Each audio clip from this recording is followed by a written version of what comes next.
회의가 끝나고 나면 늘 같은 장면이 반복된다. 10명이 둘러앉아 1시간 넘게 떠들었지만 정작 결정은 아무것도 나지 않는다. 의견은 많았고 말은 많았지만 핵심은 흐려진다. 그런데 회의실을 나와 혼자 걸어가다 보면 그때서야 문제의 답이 뚜렷해진다. 아까 왜 저 말이 필요했는지, 어떤 선택이 맞는지 머릿속에서 정리가 된다. 이런 경험을 자주 하는 사람들이 있다. 사람들 속에 있으면 생각이 흐려지고 혼자 있을 때 오히려 판단이 선명해지는 사람들이다. 그런데 사회는 이런 사람들에게 좋은 평가를 하지 않는다. 회의를 즐기지 않으면 협업 능력이 부족하다고 말하고 모임을 피하면 사회성이 떨어진다고 판단한다. 인맥이 많을수록 유능하다는 공식은 너무도 당연한 상식처럼 굳어져 있다. 하지만 정말 그럴까? 사람을 많이 만나는 능력과 문제를 잘 해결하는 능력은 같은 종류의 능력일까? 왜 어떤 사람들은 무리 속에 있을수록 사고력이 떨어지고 혼자 있을수록 오히려 집중력이 살아나는 걸까? 이건 성격이 까다로워서도 사람을 싫어해서도 아니다. 뇌가 정보를 처리하는 방식 자체가 다르기 때문이다. 지능이 높다는 것은 단순히 머리가 좋다는 뜻이 아니다. 불필요한 정보를 걸러내고 핵심만 뽑아내고 스스로 답을 만들어내는 능력이 강하다는 의미다. 이런 사고 구조를 가진 사람일수록 집단의 잡음, 반복되는 의견, 불필요한 감정 교류는 사고 속도를 떨어뜨리는 요소가 된다.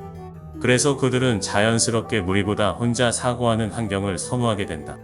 오늘은 왜 똑똑한 사람들일수록 사람들 속에서보다 혼자 있을 때 더 효율적으로 움직이는지, 왜 사회성이 낮아 보이는 현상이 실제로는 사고 능력의 다른 표현일 수 있는지 그 구조를 차분하게 풀어보려 한다. 인맥이 자산이라는 통념이 과연 어디까지 사실인지도 함께 살펴보자. 그렇다면 자연스러운 질문이 생긴다. 왜 인간은 기본적으로 무리에 속하려는 성향을 갖고 태어났을까? 그리고 왜 그 흐름에서 벗어나는 사람들이 등장하는 걸까?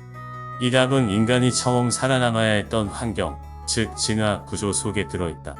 수만 년 동안 인간은 혼자서는 살아남기 어려운 환경에서 살았다. 먹이를 구하고 맹수를 피하고 다른 집단과 경쟁하려면 혼자보다는 무리가 훨씬 안전했다. 혼자 떨어져 있으면 위험했고 무리에 속해 있으면 생존 확률이 높았다. 그래서 인간의 뇌는 혼자 있음을 위험으로 계산하고 무리 속에 있음을 안전으로 계산하도록 설계되었다.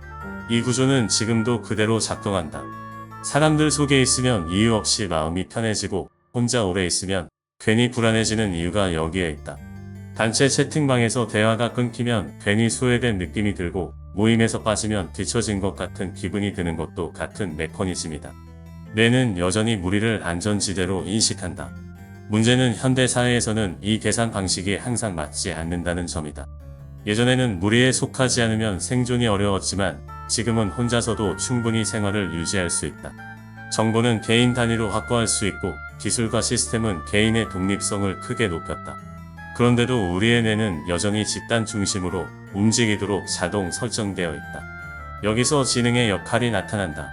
지능이 높다는 것은 단순히 계산을 잘하거나 기억력이 좋다는 뜻이 아니다. 기존의 자동 반응을 점검하고 환경에 맞게 행동 방식을 수정할 수 있는 능력이 강하다는 의미다. 어떤 사람들은 무리에 섞여 따라가는 방식보다 혼자 생각하고 스스로 판단하는 방식이 더 효율적으로 작동한다는 것을 경험적으로 빨리 알아차린다. 그래서 이들은 자연스럽게 집단의 흐름에서 한 발 떨어진 위치를 선택하게 된다. 사람을 싫어해서가 아니라 혼자 사고할 때 문제 해결 속도가 더 빠르고 판단의 질이 높아지기 때문이다. 사회성은 낮아 보일 수 있지만 실제로는 사고 효율을 최우선으로 두는 선택에 가깝다. 이 지점에서 외톨이처럼 보이는 똑똑한 사람들이라는 현상이 만들어진다. 집단이 인간의 기본 설정이라면 이제 질문은 하나로 좁혀진다. 왜 어떤 사람들은 그 기본 설정에서 벗어나 혼자 사고하는 쪽이 더 잘 맞는가? 그리고 왜 무리 속에 들어가면 오히려 생각이 느려지고 판단이 흐려지는가? 이 답은 뇌가 정보를 처리하는 방식과 깊게 연결되어 있다. 여러 사람이 모이면 정보가 많아진다. 문제는 정보가 많아질수록 생각이 더 정확해지는 것은 아니라는 점이다. 회의실을 떠올려보면 쉽게 이해된다. 각자 다른 의견이 동시에 쏟아지고 감정이 섞이고 말이 겹치면 핵심이 흐려진다.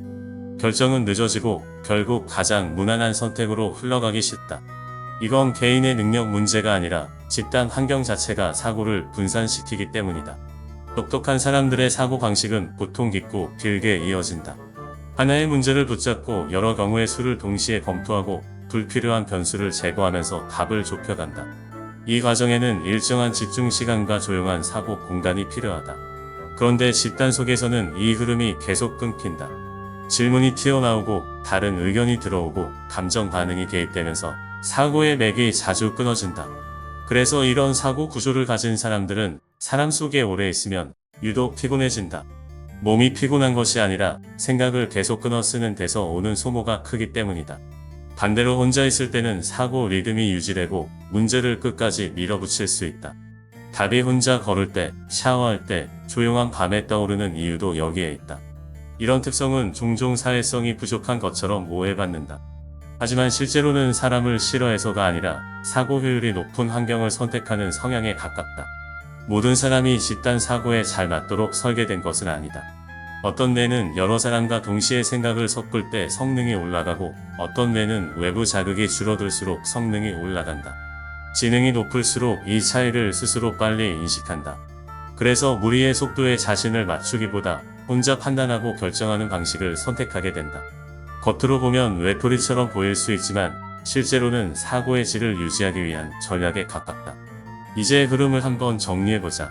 인간은 본래 집단 중심으로 살아남도록 설계되었지만 일부 사람들은 그 기본 설정에서 벗어나 혼자 사고하는 방식이 더 잘 맞는다. 이들은 사람을 싫어해서 외톨이가 되는 것이 아니라 생각이 가장 잘 작동하는 환경을 선택하는 과정에서 자연스럽게 무리와 거리를 두게 된다. 그렇다면 여기서 우리가 다시 던져야 할 질문은 이것이다. 정말 인맥이 많고 사회성이 높을수록 삶의 성과와 만족도도 함께 올라가는가? 우리는 오랫동안 인맥이 자산이다라는 말을 너무 쉽게 믿어왔다. 사람을 많이 알수록 기회가 많아지고 관계가 넓을수록 성공 확률이 높아진다는 공식은 거의 상식처럼 굳어있다. 그래서 일정 나이가 되면 자연스럽게 인간관계를 관리해야 한다는 압박을 느낀다. 연락을 끊으면 뒤처질 것 같고 모임에서 빠지면 기회를 놓치는 것 같고 관계를 줄이면 불안해진다. 하지만 이 공식은 모든 사람에게 동일하게 적용되지 않는다. 사람을 많이 만날수록 오히려 판단력이 흐려지고 집중력이 떨어지고 에너지 소모가 커지는 유형도 분명 존재한다. 이들에게 관계 확장은 자산이 아니라 관리 비용에 가깝다. 시간과 에너지가 분산되면서 정작 중요한 사고와 결정에 쓸 자원이 줄어든다. 겉으로 보기에는 활발해 보일지 몰라도 내부 성과는 오히려 낮아질 수 있다. 문제는 사회가 이런 차이를 거의 고려하지 않는다는 점이다. 우리는 사회성이 높은 사람을 능력자로 분류하고 혼자 있는 시간이 많은 사람을 비협조적이거나 소극적인 사람으로 해석한다. 하지만 사회성이 높다는 것과 사고력이 높다는 것은 같은 능력이 아니다. 사람을 잘 다루는 능력과 문제를 깊게 파고드는 능력은 서로 다른 영역에 속한다.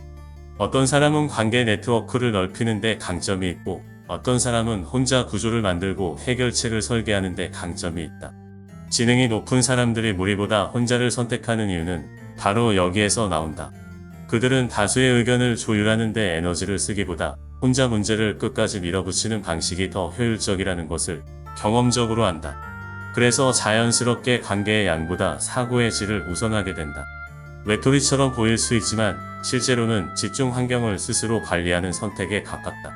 여기서 중요한 점은 이것이 인간관계를 끊으라는 조언이 아니라는 것이다. 필요한 협업, 신뢰의 관계, 최소한의 연결은 누구에게나 중요하다. 다만 모든 사람이 동일한 수준의 사회적 확장을 유지해야 할 이유는 없다. 관계의 숫자가 아니라 자신의 사고 성능이 유지되는 범위를 아는 것이 더 중요하다. 사람을 많이 만나야 한다는 기준을 무비판적으로 따르다 보면 자신의 사고 구조와 맞지 않는 환경을 스스로에게 강요하게 된다. 그 결과 피로감, 집중력 저하, 결정 회피 같은 문제가 반복된다. 반대로 자신의 사고 리듬에 맞는 관계 밀도를 설계하면 불필요한 소모를 줄이고 판단의 질을 안정적으로 유지할 수 있다. 결국 질문은 인맥이 많은가 적은가가 아니다. 어떤 환경에서 내 머리가 가장 정확하게 작동하는가다. 사람 속에서 사고력이 살아나는 사람도 있고 혼자 있을 때 사고가 깊어지는 사람도 있다. 문제는 사회가 하나의 인간 모델만 정상으로 간주해 왔다는 점이다. 똑똑한 사람들이 외톨이처럼 보이는 이유는 결함이 아니라 다른 작동 방식을 선택했기 때문이다.